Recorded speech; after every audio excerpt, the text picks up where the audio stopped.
Ciao, benvenuto o bentornato su questo canale. Se non mi conosci, mi chiamo Virginie, sono un interior designer e amo co-creare con i miei clienti le loro case affinché possano avere una casa bella e funzionale, ma soprattutto che li rappresenti e li supporti nella vita di tutti i giorni. Questo dalla consulenza all'intero processo di ristrutturazione. In questo canale affronterò il tema casa e ristrutturazione, dandoti suggerimenti e spunti affinché tu possa avere la casa dei tuoi sogni, una casa nella quale non vedi l'ora di tornare per trovare ed essere te stesso. Ricorda che sono suggerimenti, quindi prendi solo quello che senti davvero, faccia il caso tuo e ti risuona, il resto lascialo andare.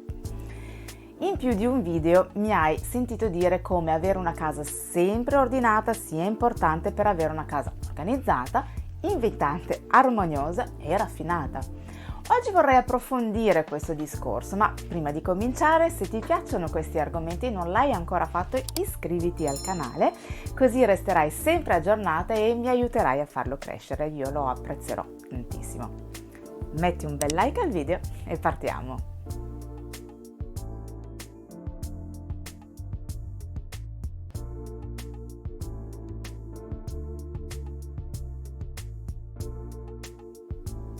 Evitare il disordine visivo è essenziale non solo per avere una casa bella a livello estetico, ma va più nel profondo, portando benessere anche a livello psicofisico. Una casa ordinata, infatti, aiuta a diminuire lo stress, a concentrarsi e a centrarsi, a dormire meglio, finanche a migliorare l'autostima. Ci sono piccole abitudini e gesti che possono aiutarci a mantenere le case sempre ordinate. Vediamole insieme.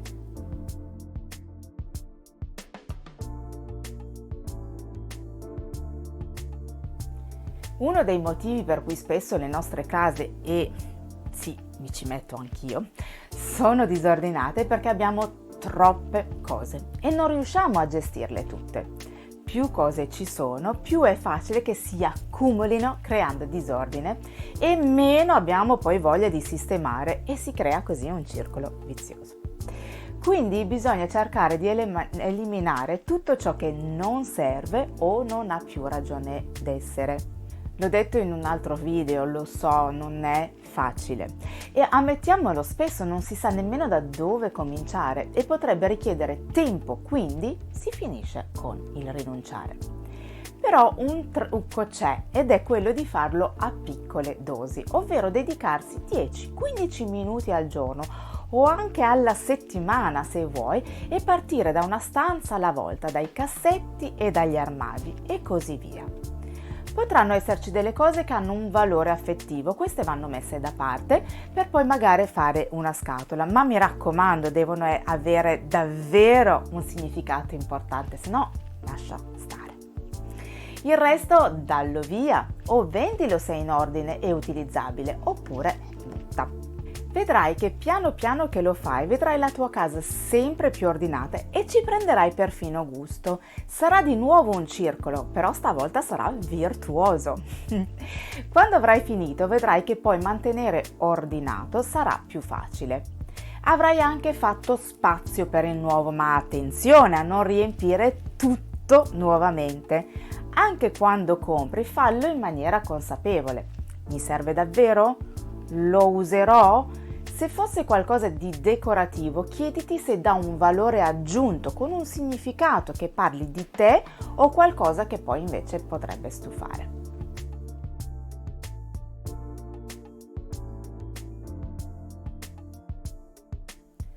Tutte le cose devono avere il loro posto e devono essere accessibili in maniera comoda e funzionale. Se le cose non hanno uno spazio dedicato, finiscono con lo stare in giro, creando ovviamente disordine.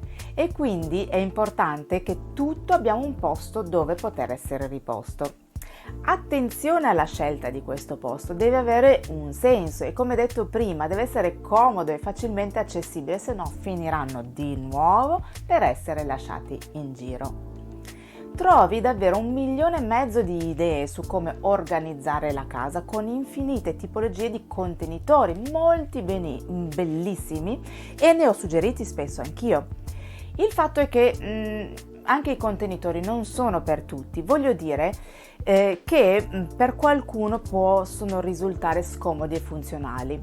E le cose possono essere belle quanto vuoi, ma se non sono comode, si finirà con non usarle più e si ritornerà alle abitudini di prima. Il trucco, come sempre, c'è, e quindi non è pensare a piccole dosi, ma a più grandi dosi. Adesso mi spiego perché ho già fatto un po' di confusione. Facciamo l'esempio della cucina, che è un classico, no? Nelle dispense, anziché avere un barattolo per ogni tipo di pasta, che poi dopo un po' ti stufi a dover travasare di volta in volta, potresti decidere di prendere una cesta o un contenitore più grande dove sistemare i sacchetti, i pacchetti di pasta. Se è vero che ci saranno ancora i 1000 colori dati dai vari sacchetti, è anche vero che, essendo confinati in un contenitore, saranno comunque più ordinati. In più, se li prendi alti, anche i colori si vedranno meglio. E facendo così sarà per te anche più facile accedervi e soprattutto sistemare subito quando fai la spesa. Lo stesso vale per i cassetti e gli armadietti dei bagni. Raggruppa le cose per categoria: saponi, profumi, trucchi, lamette da barba, eccetera, e sistemale in contenitori diversi. Vedrai la differenza a livello di ordine, mantenendo però la praticità di utilizzo.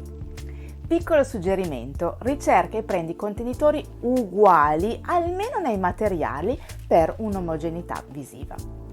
Ti potrei dire di investire un poco di più anche a livello di tempo, soprattutto magari per i contenitori di shampoo e balsamo e detergenti mani e corpo, anche perché quelli sono proprio subito alla vista.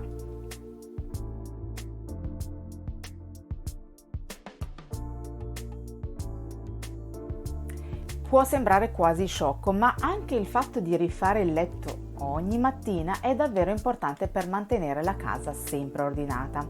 Questo serve prima di tutto anche a livello igienico. Un letto rifatto non fa prendere polvere e sporcizia alle lenzuola.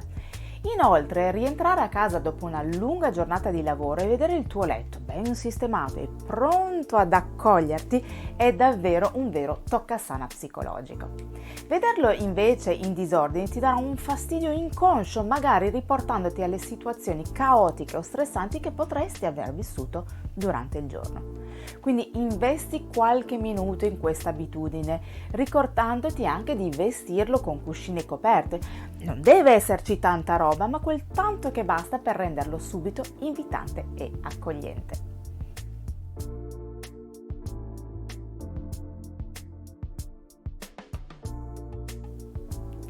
Anche questo suggerimento può sembrare banale, ovvio, ma ho visto spesso persone lasciare i piatti nel lavandino per lavarli o caricare la lavastoviglie in seguito.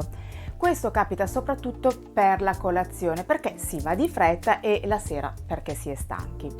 Questo però impatta sulla nostra mente e sul nostro benessere, perché alzarsi al mattino o tornare dall'ufficio e vedere il caos in cucina è tutt'altro che rilassante e piacevole.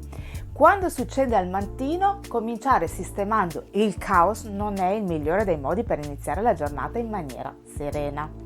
Quando succede al ritorno dal lavoro e magari sei già stanco, aggiungi solo stress. È quindi buona abitudine lavare subito, o se si possiede, caricare la lavastoviglie e lasciare la cucina sempre in ordine e pulita. Tra l'altro si eviterà anche di lasciare cattivi odori.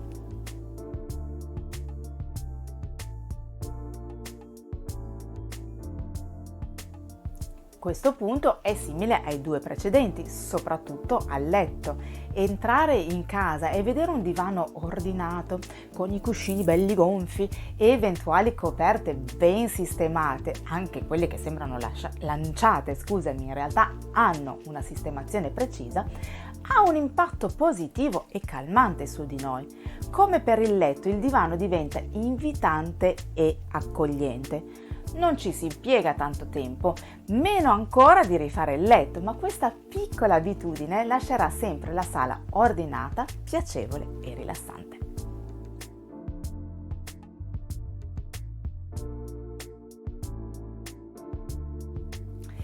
Questo è un dettaglio a cui non si pensa molto spesso, ma bisogna fare attenzione agli asciugamani in due modi per altrettanti motivi.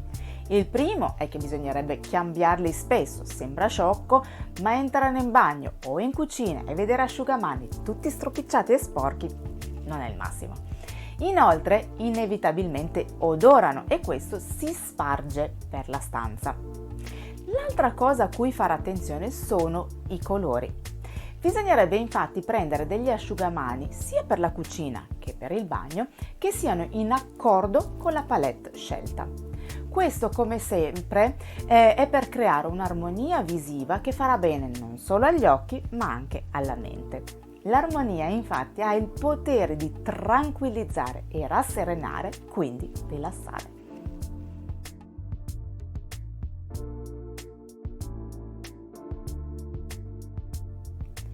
Non è sempre facile poter avere la scarpiera in entrata, soprattutto se questa è in un open space non tanto grande. Spesso le scarpiere sono quindi messe in camera, o meglio, nel ripostiglio. Sarebbe però molto importante, anche se la scarpiera non fosse vicina, togliere le scarpe all'entrata. Questo perché, come puoi immaginare, pestiamo davvero qualsiasi cosa fuori casa, che poi se camminiamo con le scarpe in casa inevitabilmente portiamo dentro. Ci sforziamo a tenere tutto in ordine e poi rischiamo di avere il pavimento sporco e questo è un altro di quei fattori che creano disordine visivo e quindi danno un fastidio inconscio. Lascia un paio di pantofole curate vicino alla porta, togli le scarpe appena entri e vai a riporle nella scarpiera e viceversa quando devi uscire. È una piccola abitudine, si prende in fretta, ma questo ti aiuterà in maniera efficace a tenerla sempre ordinata. Spero che questo video ti sia stato utile e ti sia piaciuto. Nel caso fammelo sapere con un bel like e nei commenti. Sentiti libero di condividerlo con chiunque tu pensi possa essere interessato, ne sarò onorata e mi aiuterà a far crescere il canale. Se senti che la tua casa o qualche ambiente di essa non ti rispecchia abbastanza, non aspettare oltre. Prenota la tua consulenza, trovi i miei contatti in descrizione. Se non lo hai ancora fatto, ricordati di iscriverti al canale e attiva anche la campanella, così non ti perderai i prossimi video. Grazie di cuore di essere stato qui con me. A presto, ciao!